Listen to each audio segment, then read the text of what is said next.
Genesis chapter 41 sheds some light upon one of the most profound upward changes of station in recorded history. In just a short amount of time, Joseph goes from being a rather ordinary, forgotten prisoner to the second most powerful man in all of Egypt. Now, this is accomplished using the vehicle of dreams and their interpretation. And this ascension plays a pivotal role, not just in Joseph's life, but really in the lives of all of God's family. For today, I want to focus on how Joseph understands, processes, and even reconciles the 13 years of his life since he was stolen from his homeland. Now, I think we have a glimpse of this in verses 50 through 52, wherein he names his sons Manasseh, which means forgotten, and Ephraim, which means fruitful. In both cases, Joseph credits God with being the driving force behind these blessings. For it was God who allowed him to forget the hardships, and it was God who made him fruitful. And therein there is great truth and wonderful theology.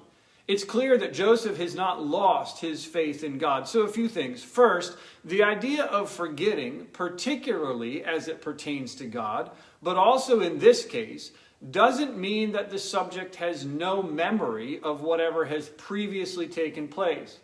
If God forgot in that sense, he wouldn't be omniscient. And it becomes clear, I think, as we look at Joseph, that he recalls very much so who his brothers are and what they have done to him. So rather, forgetting, as used in this context, means refusing to act and think in accordance with the previous event. Thus, forgetting here means that Joseph has decided to live and act from a foundation of grace and blessing instead of pain and difficulty. Now, this is a conscious choice, and it's one, quite honestly, that reflects his understanding of God's redeeming purposes. Secondly, we see here a picture of fruitfulness. Now, remember that God was the one, that one of God's original commands to humanity is to be fruitful, and this is really part of all of our mission. And it strikes me that Joseph recognizes this. He understands that struggle and trial does not diminish this calling, nor do hard times keep God from allowing us to bear fruit.